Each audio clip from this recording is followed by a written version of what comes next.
जी, अस्सलाम वालेकुम। वालेकुम सलाम मैम। ऑलराइट, हम लोगों ने चैप्टर नंबर 9 शुरू किया था, right? Yes ma'am. So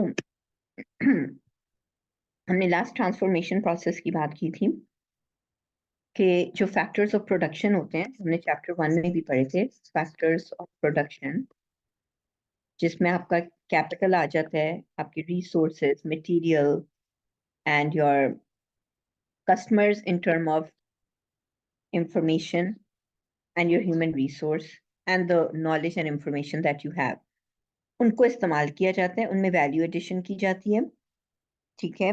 and उनको एक क्या कहते हैं, एक प्रोसेस से गुजारा जाता है, और प्रोसेस से गुजारने के बाद उसको आप फिनिश गुड्स में कन्वर्ट कर लेते हैं। और जितने ज़्यादा प्रोसेस से आपके ये फैक्टर्स ऑफ प्रोडक्शन गुजरेंगे, उतना ज़्यादा जो आपकी वैल्यू है ऐड होती है टू द अल्टीमेट प्रोडक्ट, ठीक है। तो ये हम लोगों ने पहले भी डिस्कस कर लिया था।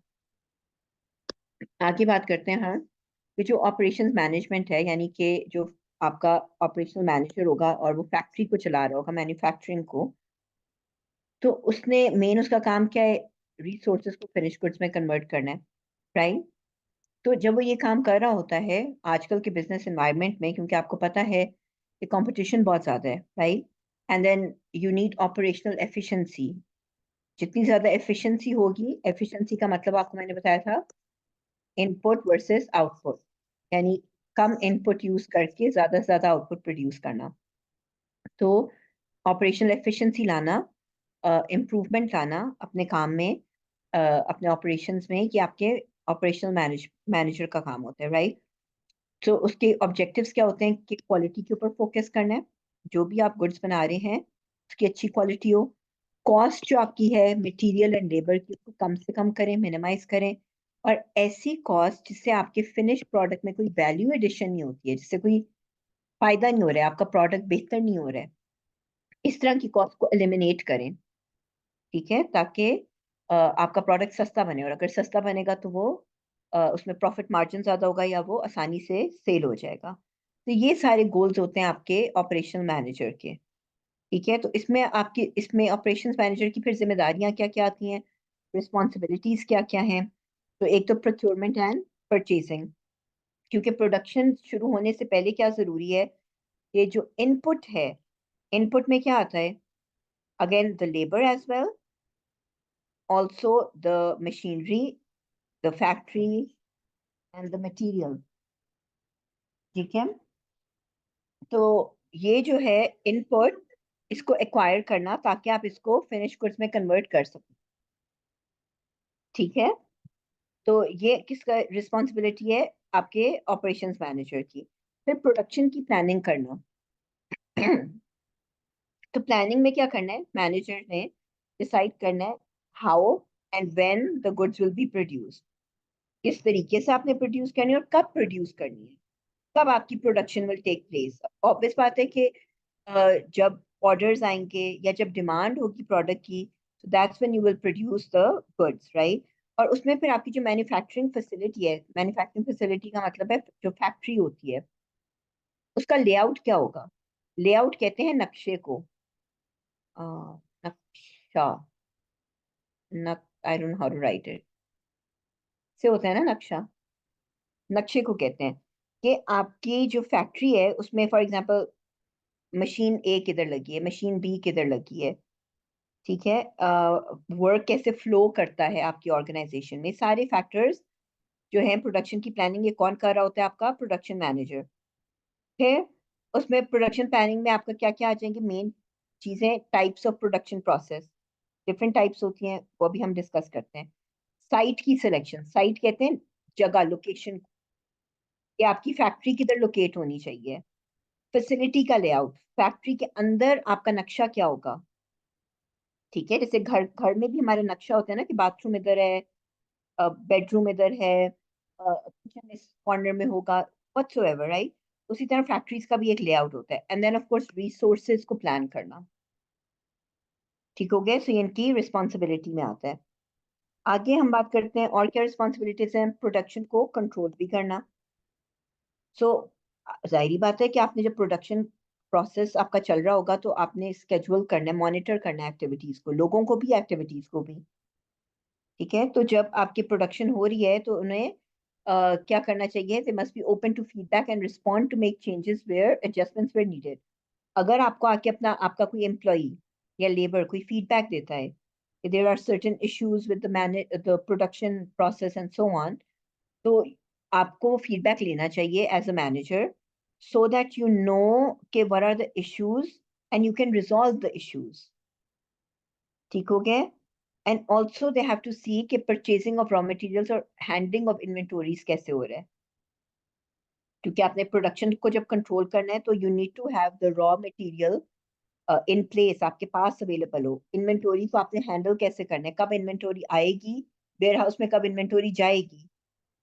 ठीक है, and also controlling the cost, कि आपने इस तरह से प्रोडक्शन करनी है कि कम से कम कॉस्ट में प्रोडक्शन करें ताकि प्रॉफिट मार्जिन ज्यादा हो। तो ये जो स्केड्यूलिंग करनी होती है ना प्रोडक्शन मैनेजर ने, इसके लिए जो डिफरेंट टूल्स इस्तेमाल किए जाते हैं उसको कहते हैं गैन चार्ट्स होते हैं, क्रिटिकल पाथ मेथड होता है। ठीक है, एंड आपकी program evaluation and review technique PERT होता है। अब आपको सिर्फ इनके नाम आने चाहिए हैं, ये क्रिटिकल पाथ मेथड वगैरह ये आप सीखोगे आगे जाके। ठीक है, so right now in this course it's not part of your course, you just need to know the names कि these are the tools which are used to schedule your production। फिर इनका रिस्पॉन्सिबिलिटी में quality control भी आता है। ठीक है, कि जब प्रोडक्ट्स आपके बन रहे हैं तो जब बन गए हैं तो बनने के बाद उनको इंस्पेक्ट किया जाता है। जब आपकी असेंबली लाइन खत्म होती है, जहाँ पे आपका प्रोडक्ट बन के फिनिश हो गया है, वहां पे उनको एक दफा इंस्पेक्ट किया जाता है ये देखने के लिए कि क्वालिटी हमारे स्टैंडर्ड के मुताबिक है कि नहीं, और कहीं कोई फॉल्टी गुड्स तो नहीं बन गए हैं, ताकि फॉल्टी गुड्स आगे कस्टमर्स तक ना जाएं। आप उनको साइड पे कर देते हैं, अलग कर देते हैं। ठीक है, फिर quality control requires a company wide dedication to managing and working in the way that builds excellence into every facet of operation. यानी हर ऑपरेशन के काम में आपने क्वालिटी कंट्रोल करनी है। ठीक है, एक तो ये तरीका होता है ना क्वालिटी कंट्रोल करने का कि एंड में आप देख लें, एक होता है तरीका जिसको आप कहते हैं टोटल क्वालिटी मैनेजमेंट। ये इसमें क्या होता है कि आप हर स्टेज पे अपने प्रोडक्ट को चेक करते हैं। ये मैंने आप लोगों को कहाँ पे बताया था, चैप्टर 10 में, जब हम टेक्सटाइल इंडस्ट्री का पढ़ रहे थे और उसमें हम पढ़ रहे थे गारमेंट मैन्युफैक्चरिंग। याद है आपको?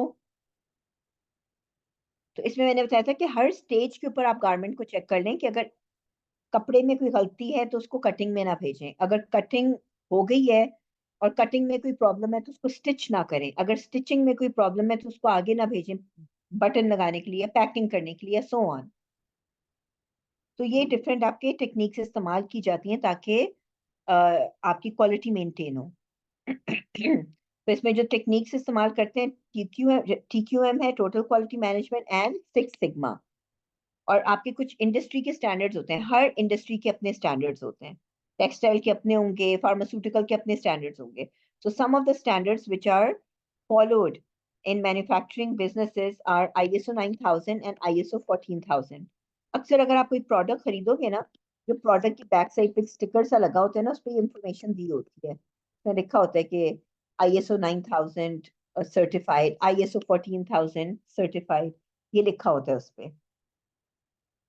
ठीक है, उसके अलावा कंटिन्यूअस डेवलपमेंट करना। कंटिन्यूअस डेवलपमेंट का मतलब क्या है? फिर एक दफा प्रोडक्शन का सेटअप कर लिया आपके मैनेजर ने, तो इसका मतलब ये नहीं है कि अब आप सारी जिंदगी उसी तरह से करेंगे।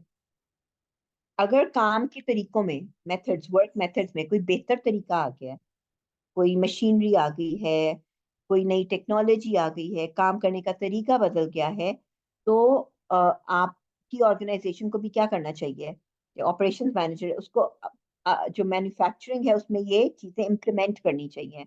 अगर वो इम्प्लीमेंट करेंगे तो आप कंपेटिटिव रहोगे मार्केट प्लेस पे, वरना आपका काम आउटडेट हो जाएगा और कंपेटिटर्स आपसे बेहतर हो जाएंगे।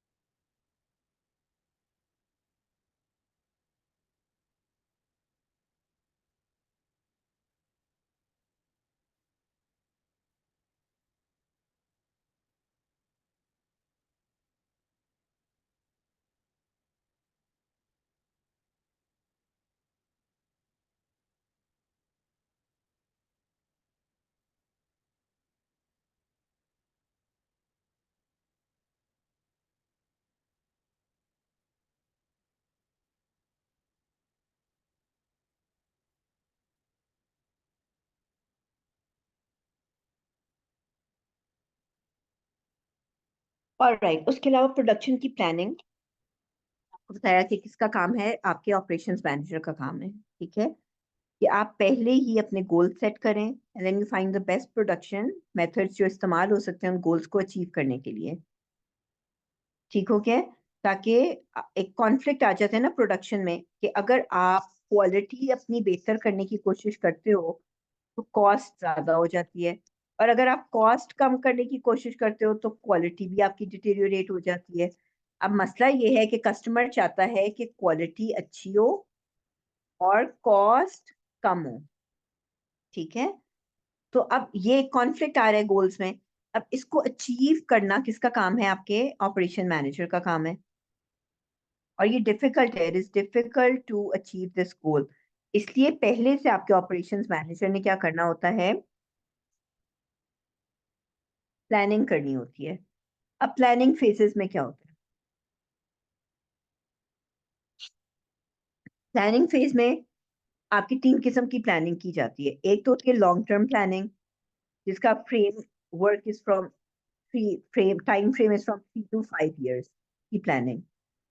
फिर मीडियम टर्म की प्लानिंग की जाती है, यानी अप टू 2 years की आप अपने प्लानिंग करेंगे प्रोडक्शन की एंड सो ऑन। ठीक है, जिसमें आपका आ जाएगा फैक्ट्री का लेआउट क्या होगा, फैसिलिटीज क्या होंगी, रिसोर्सेज हमें क्या क्या चाहिए होंगी, लेबर के इश्यूज एंड सो ऑन। और फिर शॉर्ट टर्म प्लानिंग होती है जो 1 साल के अंदर अंदर की प्लानिंग करते हैं। और वो जो 1 साल की प्लानिंग है उसका मकसद क्या है? ये जो लॉन्ग टर्म प्लानिंग है और मीडियम टर्म प्लानिंग है, इसको इम्प्लीमेंट करना। ठीक है, तो जैसे आपके प्लान्स बनते हैं मटेरियल मैनेजमेंट के, कि हमने अपने मटेरियल को कैसे मैनेज करना है, तो या प्रोडक्शन की आप प्लानिंग करते हैं कि डेली बेस पे कितनी प्रोडक्शन होगी या वीकली बेस पे कितनी प्रोडक्शन होगी, तो ये आपका क्या है? आपकी शॉर्ट टर्म प्लानिंग है। ठीक हो गया? उसके बाद आपने डिसाइड करना होता है कि टाइप्स ऑफ प्रोडक्शन प्रोसेस क्या होंगे। There are different 3 different types of production process. एक होती है मैथ प्रोडक्शन, मैथ कस्टमाइजेशन और कस्टमाइजेशन। अब इनमें फर्क क्या है? मैथ प्रोडक्शन इस्तेमाल होती है उन प्रोडक्ट्स के लिए जहां पे आपने एक ही टाइम पे आइडेंटिकल प्रोडक्ट्स बनाने हैं, ढेर सारे। ठीक है, जैसे कि आपके सोप बनते हैं, ब्रेड बनती है, सॉफ्ट ड्रिंक्स बनते हैं। आपने देखा होगा हर प्रोडक्ट दूसरे प्रोडक्ट से आइडेंटिकल होता है, उनमें कोई चेंजेस नहीं होते हैं। ठीक हो गया? आप कोई दवाइयां लेने जाते हो तो वो एग्जैक्टली हर दवाई का जो पैकेट है वो एक जैसा होता है, और लाखों की तादाद में एक जो आपका प्रोडक्शन रन है, एक दफा जब आपने वो प्रोडक्शन का प्रोसेस से गुजारा है उसको, तो आपके लाखों की तादाद में ये प्रोडक्ट्स बनते हैं।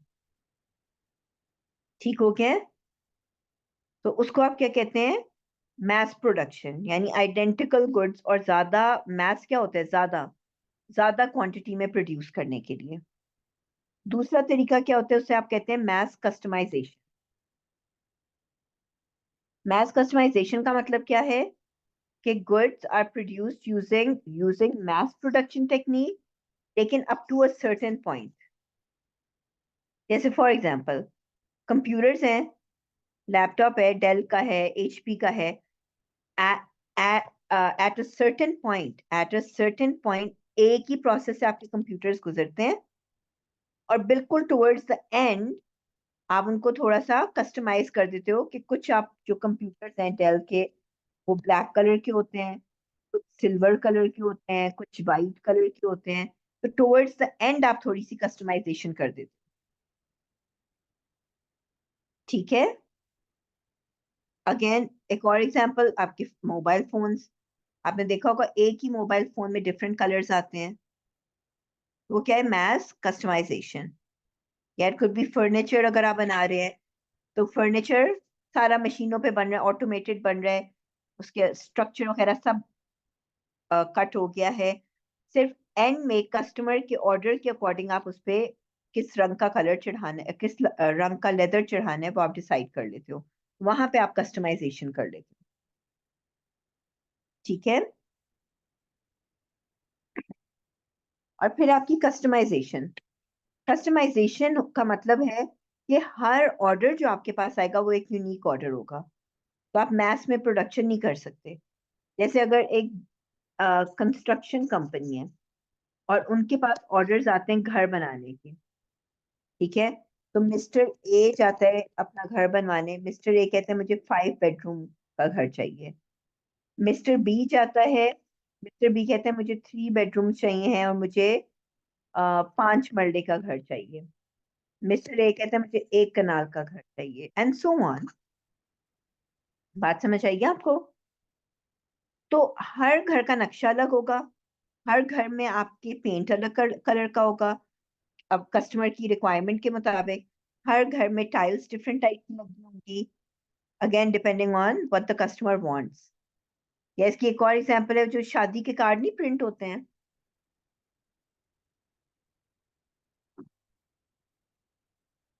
वैसे तो आजकल आउटडेट हो गया, लोग शादी के कार्ड प्रिंट नहीं करते।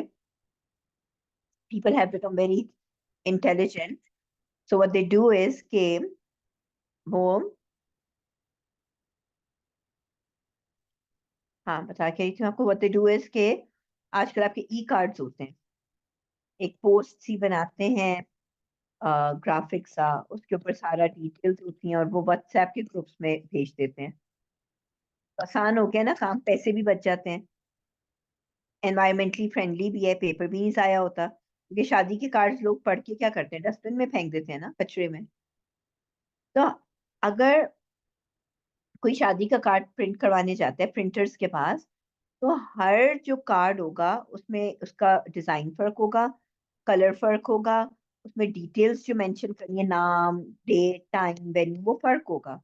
वहां पे हर कस्टमर की इंडिविजुअल नीड्स के मुताबिक ये कार्ड्स बनाए जाएंगे, इसको कहते हैं कस्टमाइजेशन करना। जी आया समझ? Yes, ma'am.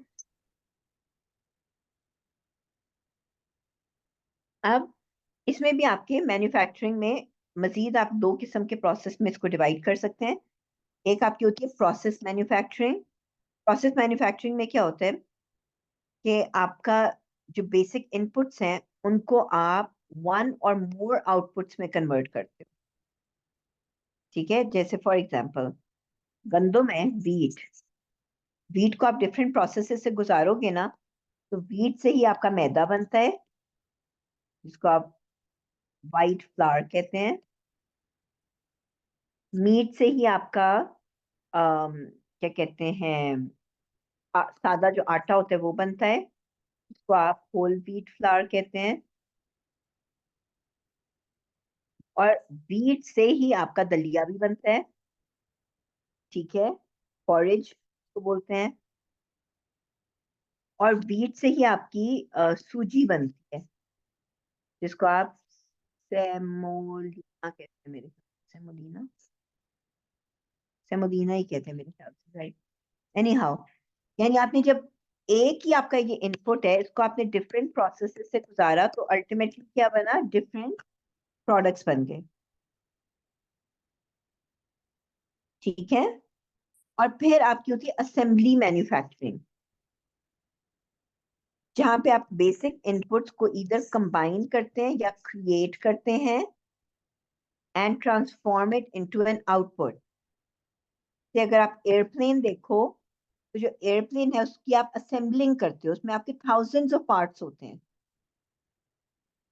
या अगर आप फोन देखो,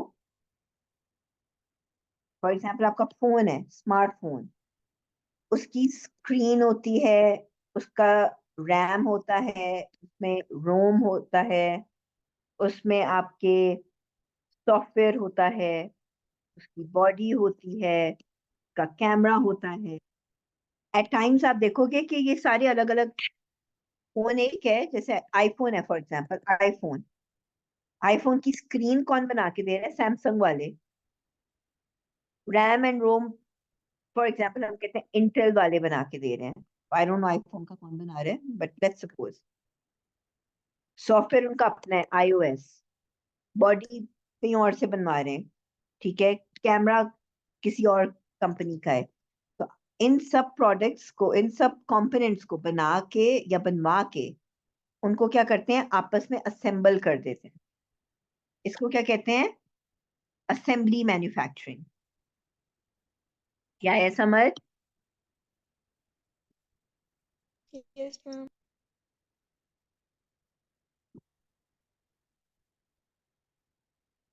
फिर इसमें टाइमिंग्स भी फर्क हो सकते हैं। एक होती है आपकी कंटिन्यूअस प्रोसेस ऑफ प्रोडक्शन, जो प्रोडक्शन रन होता है। प्रोडक्शन रन का मतलब है कितनी देर आपकी फैक्ट्री या मशीनें चलती रहेंगी, आपका इक्विपमेंट शट डाउन नहीं होगा, सो कहते हैं प्रोडक्शन रन। ठीक है। और उसमें कंटिन्यूअस प्रोसेस भी होता है और इंटरमिटेंट भी होता है। कंटिन्यूअस प्रोसेस का मतलब है फ्रॉम द स्टार्ट, जब आपने प्रोडक्ट को शुरू किया बनाना, टिल द एंड, जब तक फिनिश प्रोडक्ट बन नहीं गया, आपकी मशीनें शट डाउन नहीं होंगी, चलती रहेंगी। यानी रुक रुक के काम नहीं होगा, वन गो में आपका काम होगा, मशीनें चलती रहेंगी जब तक फिनिश प्रोडक्ट नहीं बन जाता। और ये जो कंटिन्यूअस प्रोसेस है, ये किसके लिए सूटेबल होता है? High volume low variety products के लिए विद स्टैंडर्डाइज्ड पार्ट्स। ठीक है।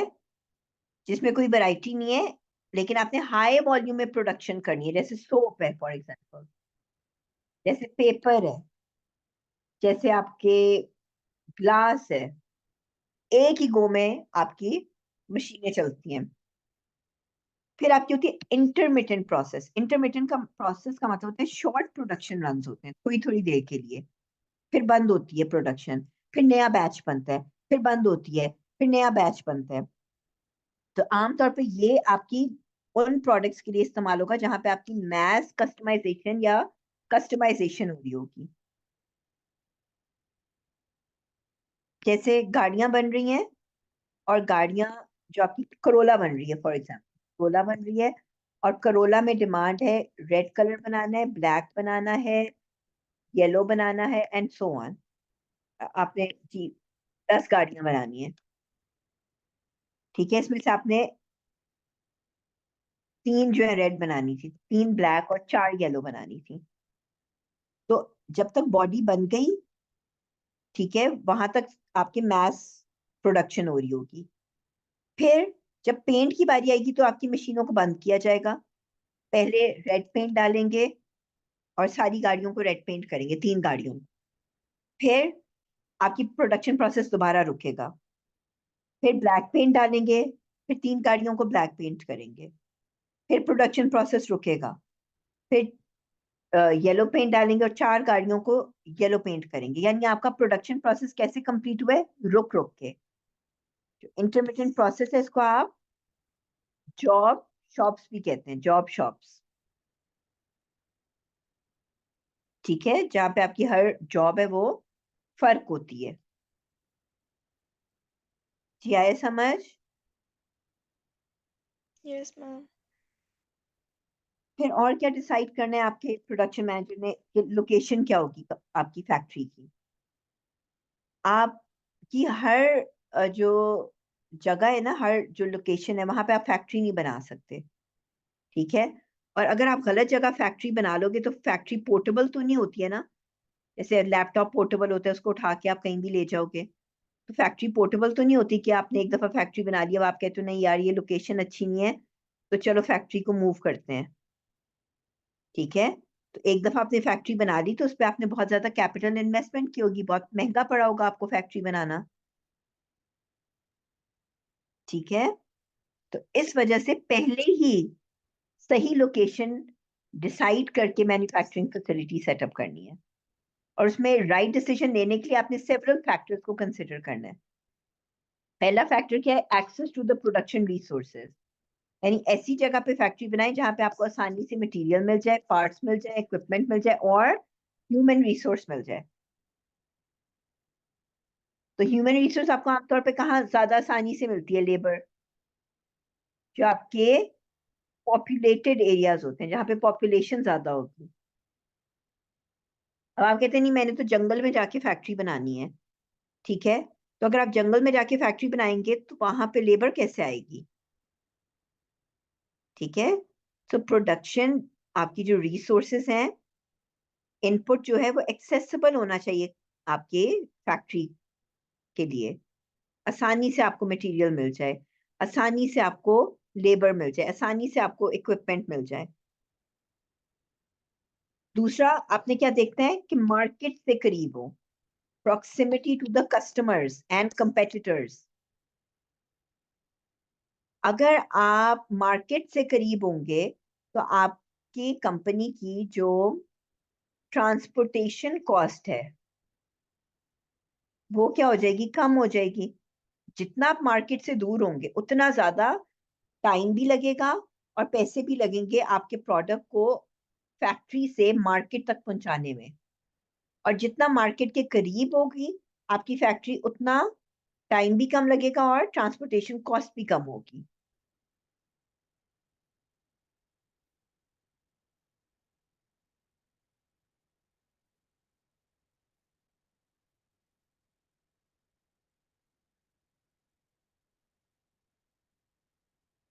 फिर है आपकी मैन्युफैक्चरिंग बेस जोन या आपकी जो फैक्ट्रीज है ना उसके लिए स्पेशल जोन्स होती हैं, ठीक है।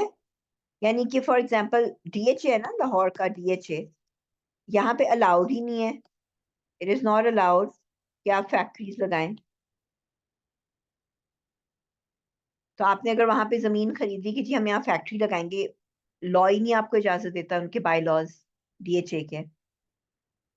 तो लाहौर में आपके जो इंडस्ट्रियल एरियाज हैं वो एक तो है आपका near, I think Multan road के पास है,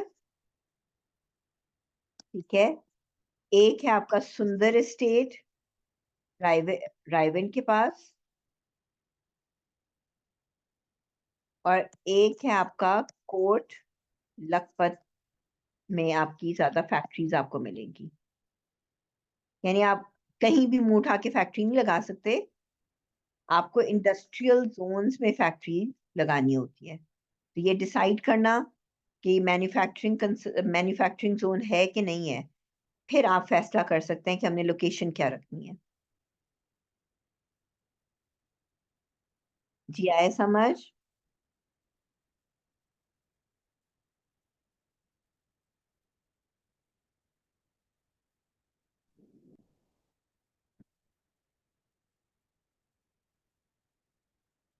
ऑलराइट, नेक्स्ट है आपका लेआउट। ये फैक्ट्री का लेआउट क्या होगा? लेआउट मैंने आपको बताया क्या होता है, नक्शा क्या होगा फैक्ट्री का, ठीक है। अब उसमें आपने डिजाइन इस तरह से करना है अपनी फैक्ट्री को कि आपके जो ऑपरेशन है वो स्मूथली रन करे, एक प्रोसेस से दूसरे प्रोसेस में आपका प्रोडक्ट को मूव करना आसान हो और वर्कर्स का भी मूव करना आसान हो। इस तरह का नक्शा बनाना है, ठीक है। इसमें आपकी यू शेप प्रोडक्शन लाइन भी होती हैं, स्ट्रेट लाइन भी हो सकती है, सीधी सीधी लाइन है, यहाँ पे खड़े हुए वर्कर्स, यहाँ पे खड़े हुए वर्कर्स। यू शेप भी हो सकती है। यू शेप का फायदा क्या है, यहाँ भी वर्कर्स खड़े होंगे और इधर भी वर्कर्स खड़े होंगे, तो इसमें आपको जगह ज्यादा मिल जाती है काम करने की फिर, ठीक है। फिर मेन टाइप फैसिलिटी के लेआउट्स क्या होते हैं, या असेंबली लाइन, या फिक्स पोजीशन, या सेल्यूलर मैन्युफैक्चरिंग। तो वर्कर्स को इस तरीके से पोजीशन किया जाता है कि जिस तरह का आपका फैक्ट्री का लेआउट है। असेंबली लाइन आमतौर पे होते हैं वो आपके नहीं होती, जो कन्वेयर बेल्ट्स के ऊपर से आपकी कन्वेयर बेल्ट्स चल रही हैं और इसके ऊपर प्रोडक्ट आपका प्रोसेस 1 से गुजरता है, फिर वो आगे जाता है, फिर प्रोसेस 2 से गुजरता है, फिर वो आगे जाता है, फिर वो प्रोसेस 3 से गुजरता है। ये आपका असेंबली लाइन होता है। और फिक्स पोजीशन इस्तेमाल किया जाता है बड़े प्रोडक्ट्स के लिए जो जिनको मूव करना मुश्किल है। जैसे अगर आपकी कंपनी एयरप्लेन्स बनाती है, अब एयरप्लेन्स बहुत बड़े होते हैं, तो आप एयरप्लेन्स को इस तरह कन्वेयर बेल्ट पे मूव नहीं कर सकते ना। एयरप्लेन को आप एक जगह पे ही रखोगे, लोकेशन में, एक जगह पे पोजीशन में, और लोग डिफरेंट टीम्स आके उस पे काम करेंगे। तो आपका पेंटर्स आ गए, सीट इंस्टॉल करने वाले आ गए, इंजन पे काम करने वाले आ गए। तो जो लोकेशन है वो एक ही होगी, उसको मूव नहीं करेंगे। जी आया समझ? Yes, ma'am. और सेल्यूलर मैन्युफैक्चरिंग आपकी इस्तेमाल होती है, सेल्यूलर मैन्युफैक्चरिंग कुछ इस तरह से होता है कि आपने जो प्रोडक्शन है ना उसके डिफरेंट ऐसे सेल्स बना देते हैं, और हर सेल में आपके वो वर्कर्स इकट्ठे काम कर रहे होंगे जो एक जैसा काम कर रहे हो, जो एक जैसा काम कर रहे होते हैं। उनको आप क्या करते हैं, ग्रुप टुगेदर कर देते हैं, ग्रुप टुगेदर कर देते हैं। इसको आप कहते हैं सेल्यूलर मैन्युफैक्चरिंग। अगेन इतना डिटेल में आपको इसलिए नहीं पढ़ा रही हूँ because it's not part of the course, तो आपको सिर्फ इनके नाम आने चाहिए, ठीक है। आगे, process layout is a facility arrangement जहां पे आपका वर्क फ्लो करता है according to the production process. So all workers जो सिमिलर टास्क कर रहे हैं उनको आप ग्रुप टुगेदर कर लेते हो, और प्रोडक्ट आपके एक वर्क स्टेशन से दूसरे वर्क स्टेशन पे मूव करता रहता है। सो प्रोसेस लेआउट आपका किसके लिए बेहतर है, for firms that produce small number of wide variety of products, ठीक है। यानी जहां पे आपके इधर कस्टमाइजेशन हो रही है या आपकी मैस कस्टमाइजेशन हो रही है, वहां पे आपकी प्रोसेस मैन्युफैक्चरिंग हो रही होगी, प्रोसेस लेआउट होगा फैक्ट्री का। और प्रोडक्ट या असेंबली लेआउट उन फैसिलिटीज के लिए होते हैं जहां पे आपकी कंटिन्यूअस या रेपिटेटिव प्रोडक्शन प्रोसेस होना है, जहां पे आपने लार्ज क्वांटिटी में एक ही जैसा प्रोडक्ट प्रोड्यूस करना है, ठीक है। जैसे जहां पे आप होते हैं ना, फूड प्रोसेसिंग प्लांट्स होते हैं, वहां पे आपके प्रोडक्ट लेआउट इस्तेमाल हो रहा होता है। जब आपने कैंड सूप बनाना है, कैंड सूप, हर कैंड सूप दूसरे कैंड सूप से एग्जैक्ट क्या होगा, आइडेंटिकल होगा। यानी जहां पे आपके मैस प्रोडक्शन होएगी, मैस प्रोडक्शन करेंगे, वहां पे आप प्रोडक्ट या असेंबली लाइन लेआउट करेंगे अपनी फैक्ट्री का। और फिक्स पोजीशन मैंने आपको बताया है, ये जो बहुत बड़े प्रोडक्ट्स होते हैं, या आप हैवी मशीनरी बना रहे हैं या एयरप्लेन बना रहे हैं या शिप्स बना रहे हैं, तो वहां पे आप प्रोडक्ट को मूव नहीं कर सकते हो। प्रोडक्ट एक ही जगह खड़ा होगा और डिफरेंट टीम्स आएंगी उसके ऊपर काम करने, उसको आप क्या कहते हैं, फिक्स पोजीशन लेआउट। जी आए समझ? Yes, ma'am.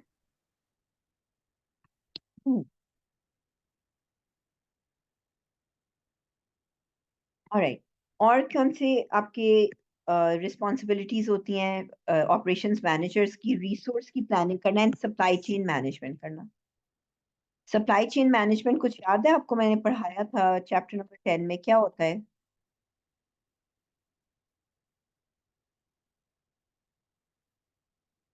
सप्लाई चेन में होता है आप अपने सप्लायर से रॉ मटेरियल लेते हो, रॉ मटेरियल, फिर उसको आपने स्टोर कैसे करना है अपनी ऑर्गेनाइजेशन में, अपनी कंपनी में, जैसे वेयर हाउसिंग कैसे करनी है, फिर वो आपके प्रोडक्शन डिपार्टमेंट या फैक्ट्री जो है, फैक्ट्री में कैसे पहुंचेगा, वेदर आपका स्टोर फैक्ट्री के साथ होगा या अलग होगा।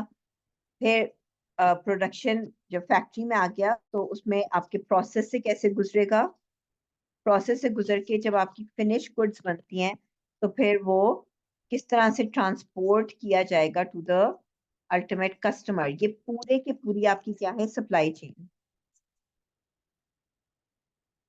क्या है समझ?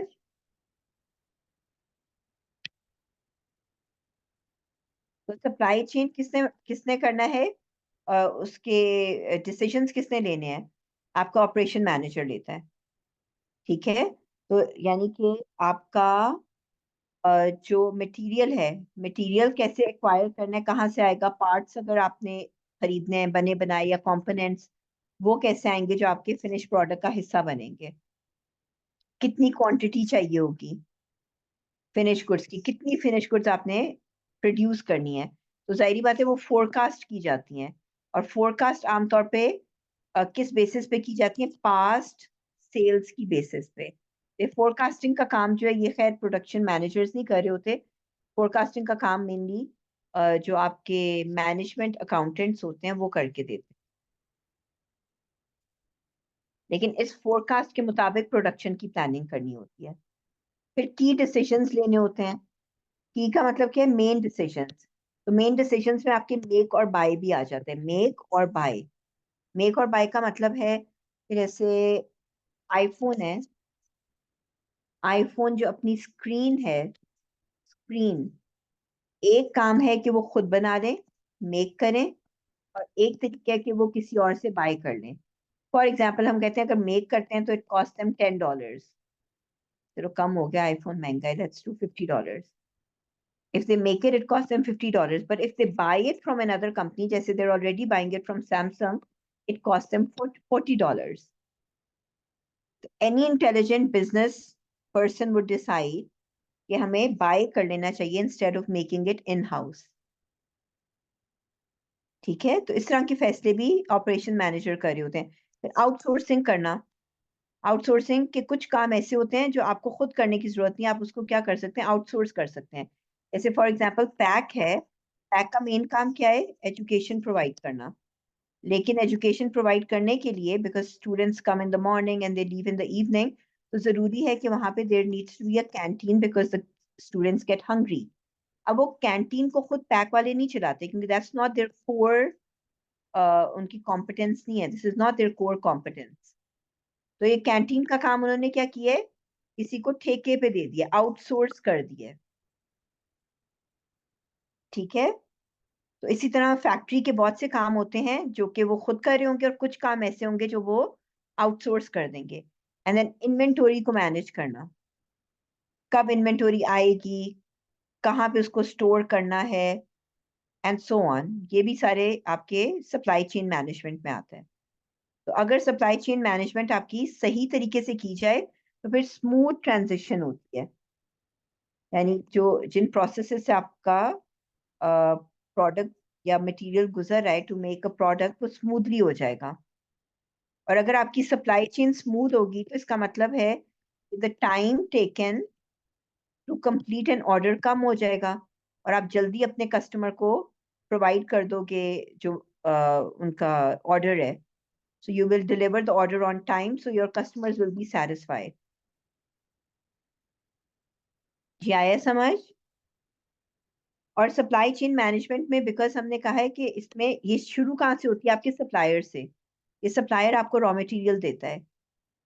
अब अगर आपके रिलेशनशिप सप्लायर के साथ स्ट्रांग नहीं है, you don't have a strong bond with your supplier, या वो रिलायबल नहीं है आपका सप्लायर, तो जैसे पाकिस्तान में अक्सर होता है कि आप कोई ऑर्डर प्लेस करते हो तो लेट आपको सप्लाई करते हैं, तो उससे आपका प्रोडक्शन प्रोसेस जो है वो रुक जाएगा।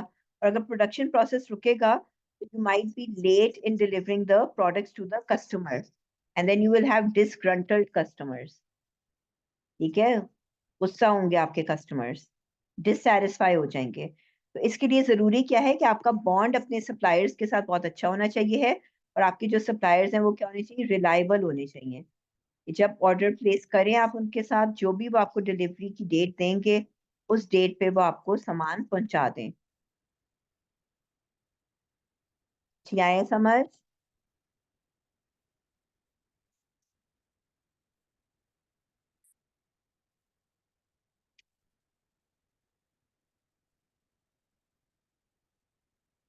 ऑलराइट, उसके अलावा आपकी जो ऑपरेशंस मैनेजर है उन्होंने मजीद क्या डिसाइड करना होता है, रिस्पॉन्सिबिलिटी उनके about the information system that is going to be used in the आपकी मैन्युफैक्चरिंग फैसिलिटी जो है, जो फैक्ट्री है। सही बात है, आजकल ज्यादातर काम आपका क्या हो गया, ऑटोमेट हो गया है, टेक्नोलॉजी इस्तेमाल हो रही है, तो फिर आपका कोई इंफॉर्मेशन सिस्टम भी वहां पे इस्तेमाल हो रहा होगा। ठीक है, तो जो रिसोर्सेज को प्लान करने के लिए सिस्टम इस्तेमाल करते हैं, हम चैप्टर नंबर 5 में भी पढ़ चुके हैं, उसको क्या कहते हैं, एंटरप्राइज रिसोर्स प्लानिंग सॉफ्टवेयर। तो आपके जो प्रोडक्शन डिपार्टमेंट है वहां पे एक तो ये ईआरपी इस्तेमाल हो रहे होते हैं, या मटेरियल रिक्वायरमेंट प्लानिंग सॉफ्टवेयर इस्तेमाल हो रहा होता है, एमआरपी, या फिर आपके मैन्युफैक्चरिंग रिसोर्स प्लानिंग टू। ये सॉफ्टवेयर, ये तीन सॉफ्टवेयर हैं जो टिपिकली आपके जो प्रोडक्शन डिपार्टमेंट है उसमें इस्तेमाल हो रहे होते हैं। और ये कौन सा आपने इस्तेमाल करना है, again this will be the decision that is going to be taken by the operations manager. जी आए समझ? Yes, ma'am.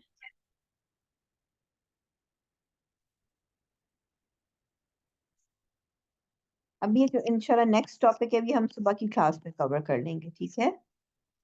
थोड़ा सही रह गया है, मोस्ट लाइकली टुमारो। हाँ, मोस्ट ये टुमारो हमारा खत्म हो जाएगा, सुबह की क्लास और शाम की क्लास में। कोई क्वेश्चन है तो पूछ लें। मैम, जो ये जॉब शॉप्स हैं, ये इंटरमीडिएट प्रोसेस का ऑल्टरनेटिव नेम है या फिर ये अलग चीज़ है? Job shop is the alternative name for customization. इसका मतलब है हर जॉब जो होती है, तो आपके पास हर ऑर्डर आता है, जॉब यानी हर ऑर्डर आता है, वो आपका एक क्या बोलते हैं उसको, यूनिक यूनिक ऑर्डर होता है। तो आपको उसको कस्टमाइज करना पड़ेगा ना, to the needs of the customer. ठीक है? तो जॉब शॉप का मतलब क्या है कि आप कस्टमाइजेशन कर रहे हैं। Every order that you get is a unique order, तो आपको उसको कस्टमर की नीड्स के मुताबिक आपको वो ऑर्डर जो है उसको मीट करना पड़ेगा। जी आया समझ? Yes ma'am. Any other questions?